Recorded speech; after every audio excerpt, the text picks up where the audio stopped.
The shell casing was still warm in his hand when the first truck exploded. Fire tore through the convoy like a scream. Then the second truck burst into flames. Then the third. Then the fourth. The Japanese soldiers scattered, shouting orders that made no sense because they couldn't understand what was happening. They had counted the crew. They had scouted the ridge.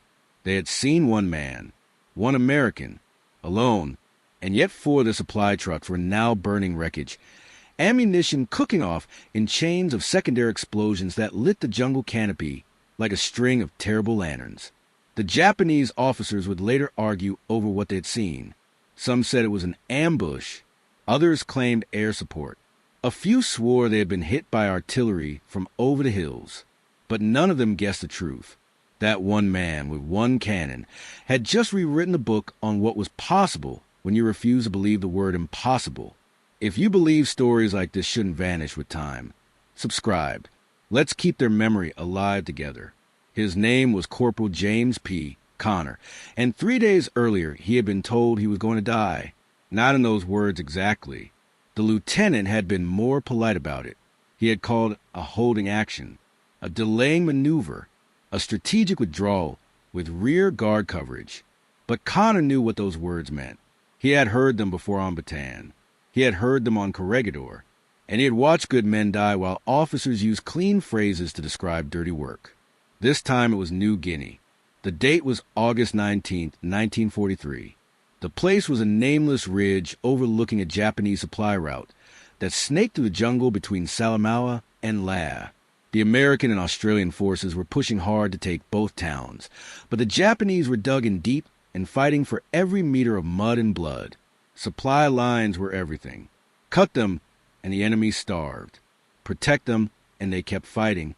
Connor's unit had been tasked with interdiction. That meant setting up along known routes and making life hell for Japanese convoys. It was dangerous work. It was exhausting work. And it required coordination, communication, and more men than Connor's platoon currently had. They had started with 32. Disease, combat, and accidents had whittled them down to 18. Then they walked into an ambush 2 days prior and lost 9 more. Now they were 9 men holding a ridge that needed 30. And the Japanese knew it. The lieutenant made the call that morning. They were pulling back to link up with Australian units, moving up from the coast. But someone had to stay behind. Someone had to keep the ridge active long enough for the main force to disengage without being pursued. Someone had to man the 75mm pack howitzer they had dragged up 3 days ago and convince the Japanese it was still a serious threat. The lieutenant asked for a volunteer. Connor raised his hand before anyone else could. Not because he wanted to die, but because he had been raised on a farm in Nebraska where you finish what you started, and he had started this gun emplacement, and he was damn well going to finish it. The lieutenant looked at him for a long moment. Then he nodded. He told Connor to hold until dark, to fire at anything that moved, to make the Japanese think the ridge was still fully manned, then to spike the gun, destroy the ammunition, and move east under cover of darkness to reach the rally point. Connor said he understood. The lieutenant shook his hand. And then the rest of the unit moved out, slipping down the back slope in a long, quiet file, leaving Connor alone with 1 howitzer, 60 shells, a rifle, 2 canteens, and the kind of silence that made your ears ring. He spent the first hour checking the gun. The 75mm pack howitzer was a beautiful piece of equipment, lightweight for its caliber, designed to be broken down and carried by mules or men. It could fire high explosive smoke or illumination rounds out to nearly 9,000 meters. But it was built for a crew of 6. Gunner, loader, ammo handler, fuse setter, layer, and section chief. Each man had a role. Each role was essential. You could not fire this weapon effectively alone. The manual said so. The training said so. Every artillery officer in the Pacific said so. Connor had read the manual. He had been through the training, and he had decided they were all wrong. Not wrong about the crew. A crew made you faster, more accurate, more efficient, but wrong about what was possible if you were willing to throw efficiency out the window and focus on results. He had been thinking about this for weeks, watching the gun crews work, watching the rhythm, watching the steps, And he had realized that most of those steps were about speed and safety under sustained fire. If you did not care about speed, if you accepted higher risk, if you were willing to do everything yourself and skip the safeties designed for repeated use under combat stress, then maybe, just maybe, you could make it work. Connor had grown up understanding machines. His father owned 200 acres outside Grand Island, Nebraska, corn, wheat, soybeans, and a dozen pieces of equipment that broke down constantly because they were old and parts were expensive, and the Connors fixed things themselves, or they did not get fixed at all. By the time James was 12, he could tear down a tractor engine, replace the gaskets, and have it running again before supper. By 15, he was modifying equipment, improving designs that engineers in Chicago or Detroit had decided were good enough. His father used to say James had a gift for seeing how things actually worked instead of how people said they worked. That gift had gotten him into trouble in school. Teachers did not appreciate a farm kid pointing out errors in textbooks. But it had also gotten him noticed by the local mechanic, who hired him part-time and taught him welding, metalwork, and the fine art of making broken things whole again. When the war came, Connor enlisted in the Army because everyone was enlisting, and because the farm could not support both him and his younger brother. The recruiter saw his mechanical skills and tried to put him in the motor pool. Connor said no. He wanted infantry. He wanted to fight. The recruiter shrugged and sent him to basic training at Fort Benning, where Connor learned to shoot, march, dig, and follow orders. He was good at 3 of those things. The artillery assignment came later, after the Army realized Connor had a knack for mathematics and an instinct for angles and trajectories that made him a natural gun layer. He was assigned to a pack howitzer unit because they needed men who could handle the physical work of moving guns through terrain where vehicles could not go. Connor loved it. The howitzer was a machine, a complex, powerful, beautiful machine. And like every machine he had ever worked with, it had rules. Some of those rules were absolute. Physics, metallurgy, the limits of what steel and explosives could do. But some of those rules were just tradition, procedure, the way things had always been done. Connor had spent his whole life ignoring that second kind of rule. And now, alone on a ridge in New Guinea with a gun that supposedly required 6 men, he was about to do it again. The Japanese convoy appeared just after noon. Connor saw the dust first, rising above the jungle canopy about 3 kilometers south. Then he heard the engines. Trucks, at least 4, maybe 5, moving slow because the road was rough and they did not want to throw a transmission or snap an axle in a place where recovery meant days of exposure to American and Australian patrols. Connor watched them through his binoculars. They were Type 94-6 wheeled trucks, each carrying supplies under canvas tarps. Ammunition, food, medical supplies, fuel, everything the Japanese garrison at land needed to keep fighting. This was exactly the kind of target his unit had been sent to hit, except his unit was gone, and he was alone, and everyone who knew anything about artillery had told him this was impossible. He smiled. Then he got to work. The first problem was the gun itself. The howitzer was set in a revetment, sandbagged on 3 sides with a camouflage net overhead. Good for protection, bad for mobility. And Connor needed mobility because he could not fight from a fixed position. The Japanese were not stupid. As soon as he fired, they would mark his location and call in mortars or send infantry up the ridge to flank him. He needed to fire, move, fire again, move again. Keep them guessing. Keep them reacting. That meant repositioning the howitzer between shots. A 6-man crew could do that in under 2 minutes. Connor figured he could do it in 5 if he did not care about his back. He pulled the trail spades out of the dirt and rotated the gun 10 degrees left, lining up on a bend in the road where the convoy would have to slow down. He checked the elevation, adjusted the traverse, loaded a high explosive round into the breech, and set the fuse for impact detonation. He did not have time for precision. He did not have time for bracketing shots or fire adjustment. He had one chance to hit them before they scattered. So he aimed for the middle of the road and prayed his math was right. The lead truck came around the bend at 12:17. Connor watched it through the howitzer's sight. His heart was pounding. His hands were steady. He had done this 100 times in training, but never alone, never with this much riding, on a single shot. He took a breath, held it, and pulled the lanyard. The howitzer roared. The recoil slammed the trail spades back into the dirt. The shell screamed downrange and struck the road 15 meters in front of the lead truck. The explosion threw dirt and shrapnel into the air. The truck swerved, hit a rut, and flipped onto its side. The second truck slammed on its brakes. The third truck rear ended the second, and the fourth truck stopped hard, soldiers already jumping out and shouting orders. Connor did not wait to see what happened next. He was already reloading, slamming another shell into the breech, rotating the gun 5 degrees right, adjusting elevation. The Japanese were deploying into the jungle, moving fast, trying to locate the gun position. Connor fired again. This shot was better. It hit the second truck directly in the cargo bed. The truck exploded in a bloom of orange fire.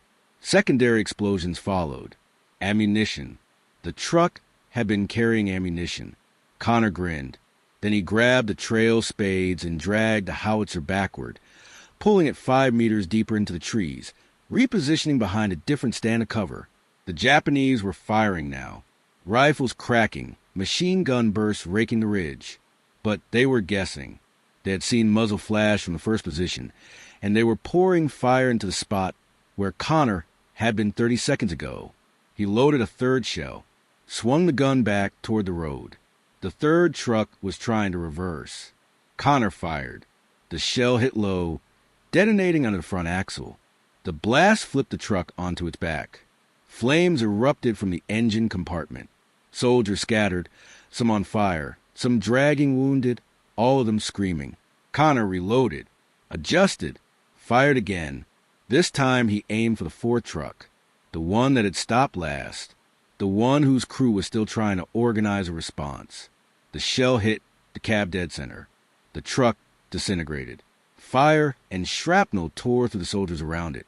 And then the ammunition inside cooked off and the entire vehicle exploded in a rolling fireball that knocked men off their feet 50 meters away. 4 trucks, 4 shots, 4 hits. Connor stood behind a howitzer, breathing hard, sweat running into his eyes, and allowed himself one moment of satisfaction. Then he heard the whistles. Japanese officers rallying their troops, organizing a counterattack. They were coming for him. He moved fast, dragged the howitzer to a third position, loaded another shell. But this time he did not fire. He waited, let them come. Let them think the gun was silent because the crew was dead or retreating. He watched through the trees as Japanese soldiers advanced up the ridge in a loose skirmish line, rifles ready, moving cautiously through the undergrowth. They were good, disciplined, professional, but they were also angry. They had just lost 4 trucks and dozens of men to a gun they could not find. They wanted revenge, and that made them predictable. Connor waited until they were 200 meters away. Then he loaded a canister round. Canister was a howitzer's close-range nightmare. A thin metal shell packed with hundreds of steel balls that turned the gun into a giant shotgun. It was designed for last-ditch defense against infantry assault, and Connor was about to use it exactly as intended. He aimed low, fired. The canister shell burst 50 meters in front of the advancing Japanese. The steel balls sighed through the jungle like a metal wind. Men went down screaming. The advance faltered, stopped, broke. The survivors retreated back down the slope, dragging wounded, leaving gear behind. Connor reloaded with high explosive and fired 2 more shells into the road, targeting the remaining Japanese who were trying to salvage supplies from the burning trucks. Both shells hit, both caused casualties, and both sent a message. This ridge was still active, still dangerous, still a threat. By 1400 hours, the Japanese had pulled back. Connor watched them retreat down the road, moving fast, leaving their dead and most of their equipment behind. 4 trucks destroyed. Estimated 40 to 50 casualties. Supply line disrupted. Mission accomplished. And he had done it alone, with 1 gun, using methods that every manual said were impossible. He sat down in the dirt, back against a tree, and laughed. Not because it was funny, but because he had just survived something he should not have survived, and because somewhere, Some artillery instructor was going to have a very bad day when he found out what Connor had done and realized he was going to have to rewrite the training. Connor stayed on the ridge until dusk. He fired 3 more shells at random intervals just to keep the Japanese nervous. Then he spiked a howitzer, smashing the breech with a sledgehammer and dumping the remaining ammunition into a ravine. He slung his rifle, drank the last of his water, and started moving east through the jungle toward the rally point.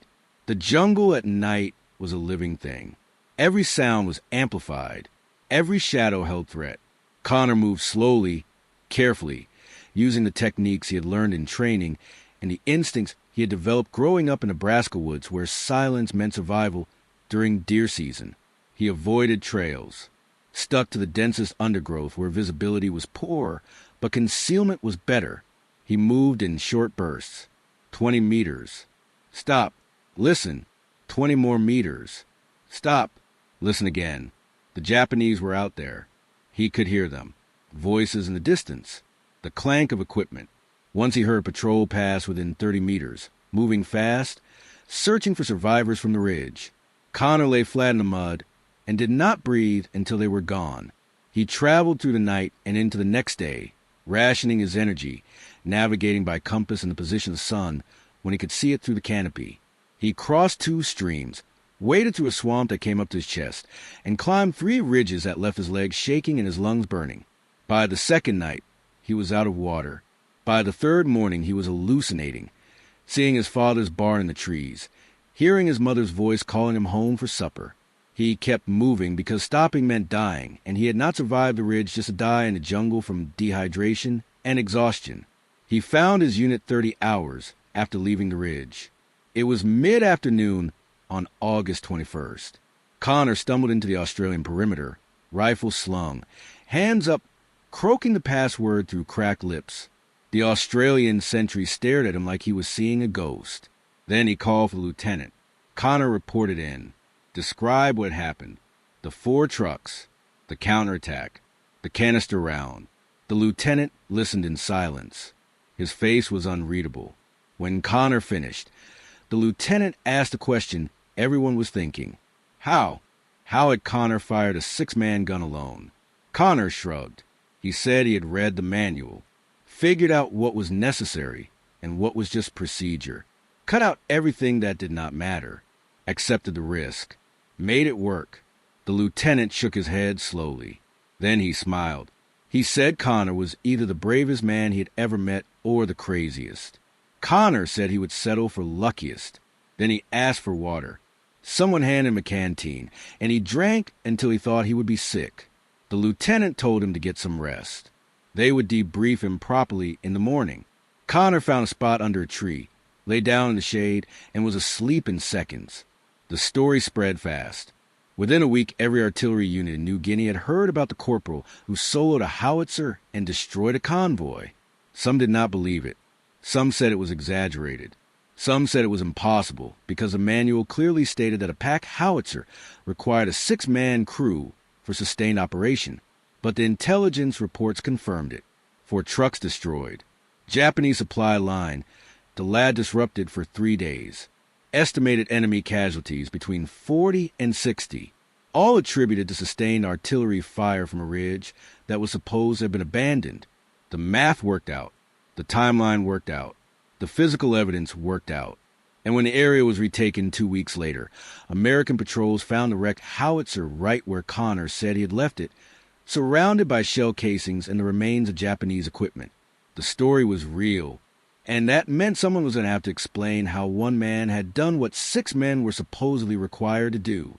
The explanation, when it came, was simpler than anyone expected.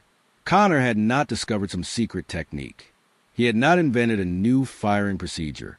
He had simply looked at the problem with fresh eyes and realized that most of the crew positions existed to maximize rate of fire and minimize risk during sustained combat operations. The loader was there, so the gunner did not have to leave the site. The ammo handler was there, so the loader did not have to turn around. The fuse setter was there so shells were ready instantly. The layer was there to adjust elevation, while the gunner focused on azimuth. The section chief was there to coordinate and make tactical decisions. All of those roles increased efficiency, but none of them were strictly necessary if you were willing to work slower and accept higher risk. Connor had worked slower. He had accepted higher risk. And he had made it work because he understood the difference between optimal and possible. That distinction, that willingness to operate outside the boundaries of doctrine when the situation demanded it, was what had saved his life and destroyed 4 trucks and changed the way the Army thought about what one determined soldier could accomplish. Connor was awarded the Silver Star. The citation praised his courage, initiative, and tactical skill. It did not mention that he had violated every safety protocol in the artillery manual. It did not mention that he had done something his instructors said was impossible.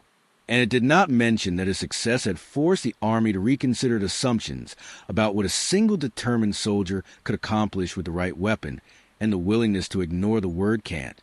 The award ceremony was brief. A colonel pinned the medal on Connor's uniform, shook his hand, and said something about exemplary service. Connor thanked him and went back to his unit. He did not feel like a hero. He felt like someone who had done his job and gotten lucky. The fact that other people saw it differently was their problem, not his. What mattered to Connor was that his unit had gotten away clean, that the Japanese had lost supplies they desperately needed, that he had held the ridge like he said he would. Everything else was just noise, but the noise had consequences. Within a month of Connor's action, artillery doctrine in the Pacific Theater began to shift, not dramatically, not officially, but in small practical ways that acknowledge reality. Training began to include sections on emergency single-operator procedures, not because the Army wanted soldiers firing howitzers alone, but because Connor had proven it was possible and the next soldier who found himself in that situation deserved to know how to survive it. Field manuals were updated with notes about minimum crew requirements versus optimal crew requirements. Supply officers began positioning ammunition differently so that a single operator could access multiple rounds without excessive movement. Gun crews practiced scenarios where half the team was casualties, and the survivors had to maintain fire. None of these changes were revolutionary, but all of them were influenced by what Connor had done on a ridge in New Guinea, when everyone told him it could not be done. He had not just destroyed 4 trucks. He had destroyed an assumption. And in war, destroying the right assumption could save more lives than destroying 100 trucks. The Japanese, for their part, never figured it out. Their intelligence reports from that sector remained confused and contradictory. Some claimed American reinforcements. Others blamed Australian commandos. A few suggested coordinated air and artillery strikes. The most detailed report, filed by a captain who had survived the attack, described at least 2 guns firing from multiple positions with precision that suggested forward observers and radio coordination. The report estimated American strength on the ridge at platoon level, possibly reinforced with additional artillery assets.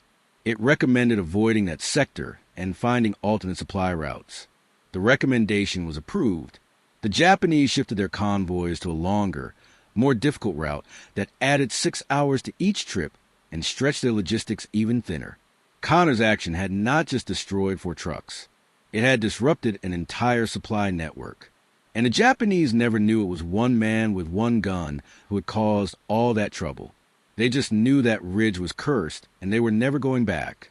Connor continued fighting through the New Guinea campaign. He was at Finschhafen in September, at Saddleburg in November, at Scio in January of '44. He fired his howitzer hundreds of times, always with full crew, always by the book, always professionally, but his reputation followed him. Other soldiers knew his story. They looked at him differently, asked him questions, wanted to know what it felt like to do the impossible. Connor did not know how to answer. It had not felt impossible. It had felt necessary. And when something was necessary, you did it regardless of what the manual said. That was how he had been raised. That was who he was. The war did not change that. It just gave him more opportunities to prove it.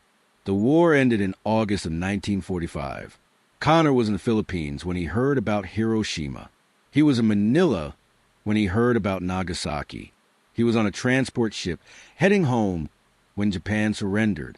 He arrived in San Francisco in October, processed out at Fort Mason, and took a train across the country to Nebraska. His parents met him at the station in Grand Island. His mother cried. His father shook his hand and said, "Welcome home." They drove out to the farm, and Connor walked the fields, feeling the soil under his boots, smelling the air, listening to the silence that was not silence at all, but whined through corn and birds and the distant sound of his brother working the north section with the tractor.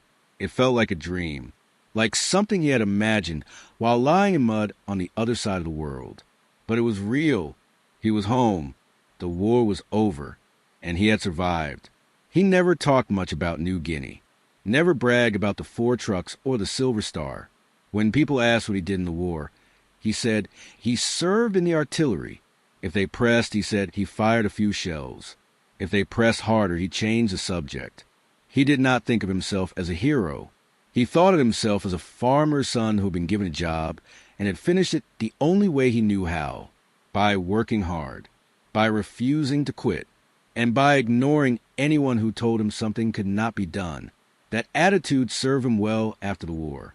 He bought land adjacent to his father's farm using his military pay and a veteran's loan. He planted corn and wheat and soybeans. He married a woman named Dorothy who taught school in Grand Island and did not care about war stories, but cared very much about building a good life.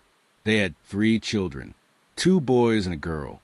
Connor taught them what his father had taught him: how to work, how to fix things, how to see problems clearly and solve them practically, how to ignore the word impossible. The farm prospered. Connor expanded gradually, buying equipment, improving yields, investing in better seed and fertilizer. He was not flashy.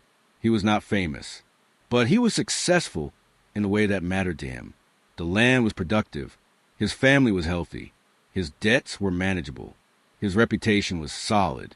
Other farmers in the county knew Connor as someone who could fix anything and who never quit on a project once he started.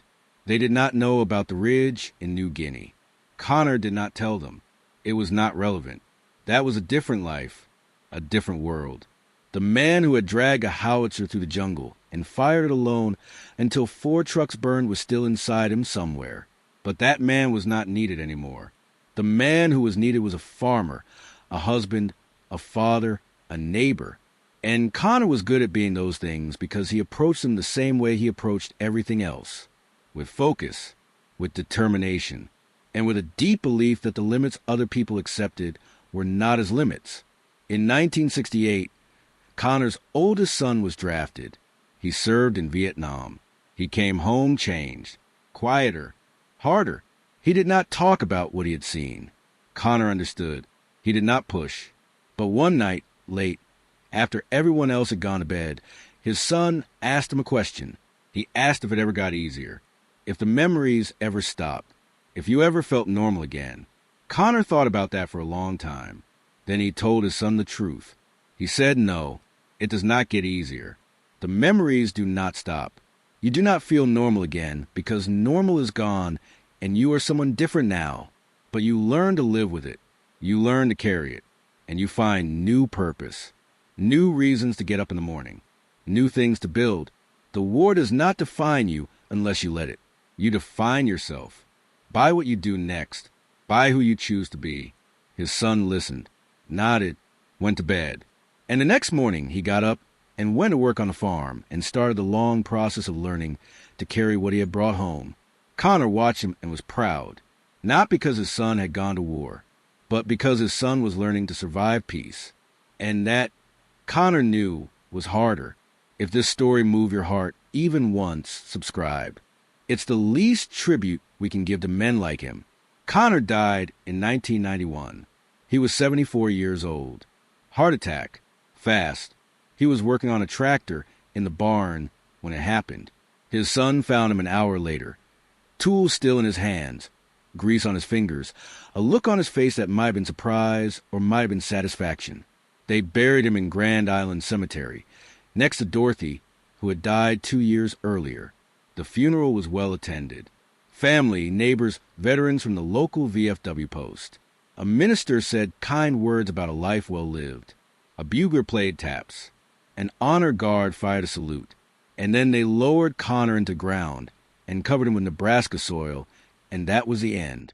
Except it was not the end, because the men who had served with him remembered. They remembered the day he volunteered to stay behind. They remembered the sound of that howitzer firing alone on the ridge. And they remembered the look on the lieutenant's face when Connor walked into camp 2 days later, alive, victorious, and acting like what he had done was no big deal. Those men told their children, and their children told their children. And the story survived, passed down through generations, not because it was written in official histories or celebrated in monuments, but because it was true, because it mattered, because it reminded everyone who heard it that courage is not about following the manual. It is about knowing when to throw the manual away and trust yourself to do what needs to be done. Connor understood that. He lived it, and on a ridge in New Guinea in August 1943, he proved it in fire and smoke and the wreckage of 4 trucks that the Japanese could not believe had been destroyed by one man alone. The lesson of Connor's story is not that manuals are wrong or that doctrine is useless. Manuals exist for good reasons. They preserve knowledge. They prevent mistakes. They provide structure in chaos. But they are tools, not commandments. And when the situation demands it, when lives are on the line and the mission is clear, sometimes the right thing to do is ignore what you've been taught and trust what you know. Connor knew machines. He knew artillery. And he knew himself. That combination was enough. It was enough to hold a ridge. Enough to destroy a convoy. Enough to prove that impossible is just a word that describes the limits of imagination, not the limits of reality. And it was enough to build a life worth living after the war ended, and the guns went silent, and the only battles left were the ones every person fights every day to be decent, useful, and true. The howitzer Connor fired that day no longer exists. It was destroyed when he spiked it, as ordered, before leaving the ridge. But others like it still sit in museums, polished and silent, with plaques that describe specifications and deployment history. Those plaques do not mention Connor. They do not tell the story of what one man did with one gun on one afternoon, when everyone said it could not be done. But maybe they should, because the real story of any weapon is not its technical specifications. It is what happens when a determined human being decides to use it beyond its intended limits. That is when history is made, not in factories or design bureaus, but on ridges and beaches and fields where ordinary people do extraordinary things because they refuse to accept that the way things have always been done is the only way they can be done. Connor refused to accept that, and 4 trucks burned because of it, and a convoy was saved, and a supply line was cut, and the Japanese never knew what hit them, and the manual had to be rewritten, and a farm kid from Nebraska went home and lived a quiet life and never bragged about any of it. That is the story. That is the truth. And that is why it matters.